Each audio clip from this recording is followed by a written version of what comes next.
आज जिस टॉपिक के ऊपर हम बात करेंगे वो है गिरलैंडो ब्रीड। मार्केट में एक काफ़ी बड़ा बज़ और हवा मचा है कि गिरलैंडो बेस्ट ब्रीड है और गिरलैंडो से आपको डेयरी फार्म करनी चाहिए। कुछ स्पेसिफिक साइंटिफिक चीज़ों के बारे में बात करेंगे, कुछ फैक्चुअल चीज़ों के बारे में बात करेंगे और प्लस मार्केट में क्या चल रहा है उन चीज़ों को भी कंसिडर करके मैं आपको जो आंसर दूंगा कि क्या गिरलैंडो बेस्ट ब्रीड है डेयरी फार्मिंग करने के लिए कि नहीं। तो पहला पॉइंट, तो ये ब्रीड एग्जिस्टेंस में कैसे आया है। तो इस ब्रीड के ऊपर 1940s में काम चालू हुआ ब्राज़ील में, जब कृष्णा नाम का एक बुल गुजरात से ब्राज़ील गया। काफ़ी टाइम तक गिरलैंडो ब्रीड पे काम हुआ और 1989-1990 में हमको एक स्पेसिफिक रेशियो मिला कि अगर कोई गाय जिसका रेशियो 5:3 का है, मतलब एक गाय में अगर 5 कैरेक्टर्स एचएफ के हैं और 3 कैरेक्टर्स गिर के हैं तो उसको हम गिरलैंडो बोलेंगे।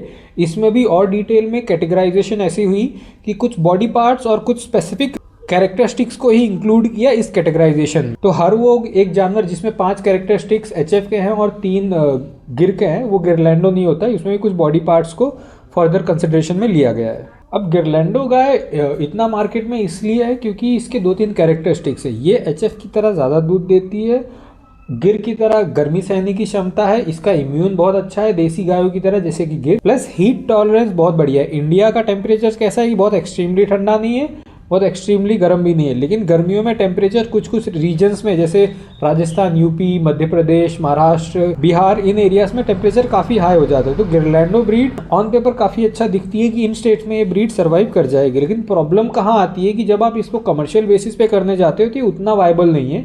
इसके लिए मैं दो तीन फैक्टर्स पे बात करूंगा। पहले तो पॉजिटिव एस्पेक्ट्स, इसका मिल्किंग कैपेसिटी अच्छी रहती है, एक अच्छी गिरलैंडो 35-40 लीटर्स तक जा सकती है। इसका फैट अच्छा होता है कंपेयर किया जाए अगर एक एचएफ का एवरेज फैट 3.5 से 4 के आसपास होता है, वहीं इसका फैट कुछ केसेस में हमने 5% भी टच कर गया है।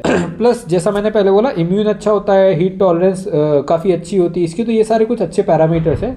लेकिन जब हम इसको कमर्शियल बेसिस पे करने के लिए बोलते हैं तो इसमें कुछ पैरामीटर्स, जैसे कि पहला पॉइंट होता है कि एक गाय पीक कितना हिट कर रही है, प्लस उस पीक को मेंटेन कितने समय तक कर रही है। फर्क नहीं पड़ता एक गाय 60 लीटर दूध दे रही है, लेकिन क्या वो 60 लीटर दूध 3 महीने तक लगातार दे पा रही है।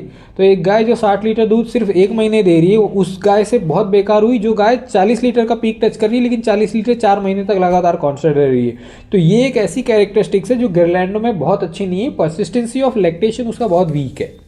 वो पीक तो अच्छा हिट कर रही है लेकिन उस पीक को कॉन्स्टेंटली मेंटेन नहीं कर पा रही है। दूसरा कि अगर मैं कमर्शियल बेसिस पे बात करूं तो एक गिर की जो बछिया होती है उसको 18 से 20 महीने लग जाते हैं हीट पे आने में और एआई करवाने में, फिर कहीं जाके वो 2 साल बाद डिलीवरी देती है। वहीं अगर मैं एक एचएफ की बात करूं तो अगर आपका फीडिंग ऑन पॉइंट है, न्यूट्रिशन ऑन पॉइंट है, तो 9 से 10 महीने में वो हीट पे आ जाएगी और 12 महीने में वो अच्छा बॉडी वेट गेन कर ले रही है। तो 13 से 14 महीने में वो कंसीव हो जा रही है और 18 से 20 महीने में वो डिलीवरी दे रही है। लेकिन अगर मैं गिरलैंडो की बात करूं तो गिरलैंडो 2 साल से ज़्यादा टाइम ले रही है डिलीवरी पे। 15 से 16 महीने वो अपना बॉडी वेट हिट करती है, 11 से 12वें महीने में वो हीट पे आना चालू कर देती है, लेकिन क्योंकि बॉडी वेट हिट नहीं हुआ होता तो कंसप्शन नहीं करवा सकते हम। एंड वो कहीं 26-28 महीने ले लेती है डिलीवरी देने में, मतलब एचएफ से 4 से 6 महीने ज़्यादा टाइम लेती है, कुछ कुछ केसेस में 8 से 10 महीने में ले लेती है। तो यहाँ पर भी कमर्शियली वो बहुत ज़्यादा वायबल है नहीं। प्लस अगर हम एक लैक्टेशन में मिल्किंग की बात करें तो जो हाईएस्ट रिकॉर्ड है वो 18,000 कुछ लीटर है एक एचएफ का। वहीं गिरलैंडो की एवरेज लैक्टेशन की बात करें तो 3,500 है, 4,000 है, बहुत अच्छी गिरलैंडो 6,000 पहुंच जाएगी। तो एक लैक्टेशन में ज़्यादा दूध देने की भी क्षमता गिरलैंडो में बहुत अच्छी नहीं है।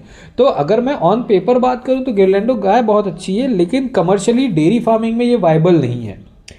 इनफैक्ट मेरा ब्राज़ील के कुछ किसानों से भी बात हुआ था, उनका भी यही कहना है कि ये जो नंबर्स हैं 127 लीटर्स का जो पीक रिकॉर्ड है जो 2019 में रिकॉर्ड हुआ था, अगर आप उस गाय के भी बारे में बात करें जो कि मारियो मेरे ख्याल से उसका नाम है, तो उसका भी 127 लीटर्स का पीक तो हिट हुआ था, लेकिन वो पीक बहुत ड्रास्टिकली गिर गया। और अगर आप उस गाय की भी बात करो तो उस गाय ने 12,000 का लैक्टेशन भी नहीं क्रॉस किया है, एक पूरे लैक्टेशन में 12,000 लीटर्स भी नहीं क्रॉस किया है।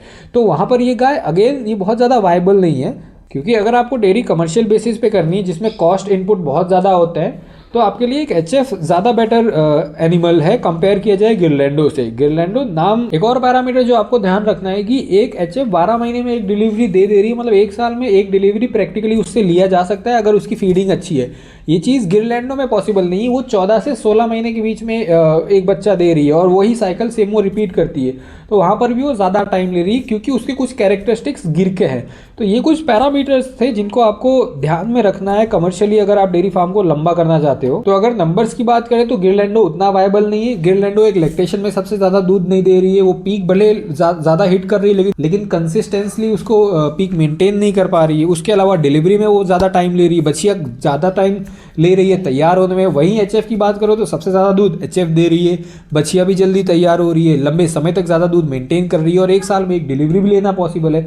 तो क्योंकि अगर मैं इन फैक्टर्स को कंसिडर करूं तो मुझे नहीं समझ आ रहा है कहाँ से गिरलैंडो वायबल हुआ। तो ये मेरा ओपिनियन था। मेरे पास भी दो F1 में गाय हैं, जिसमें से एक का ट्रैक रिकॉर्ड 26 लीटर का है, 26 लीटर का है, लेकिन उसने अपना पीक 30 लीटर हिट किया था और एक महीने के बाद वो 30 लीटर से 26 से 27 पे आ गई। अभी वो 27-28 पे कांस्टेंट है। वेरएल जो अदर गिरलैंडो है उसके कैरेक्टरिस्टिक्स तो बहुत अच्छे हैं, लेकिन क्योंकि वो F1 जनरेशन में है तो अभी मिल्किंग में उतना अच्छा उसका कैपेसिटी नहीं है। तो ये आउट ऑफ मैं पर्सनल एक्सपीरियंस बोल रहा हूँ कि अगर कमर्शियल बेसिस पे करना है तो एचएफ जर्सी के अलावा आई डोंट सी गिरलैंडो कैसे वायबल है। बाकी at the end of the day अगर आपको एक ट्राई मारना है, शॉट देख के देखना है, तो आप बिल्कुल ट्राई कर सकते। Thank you.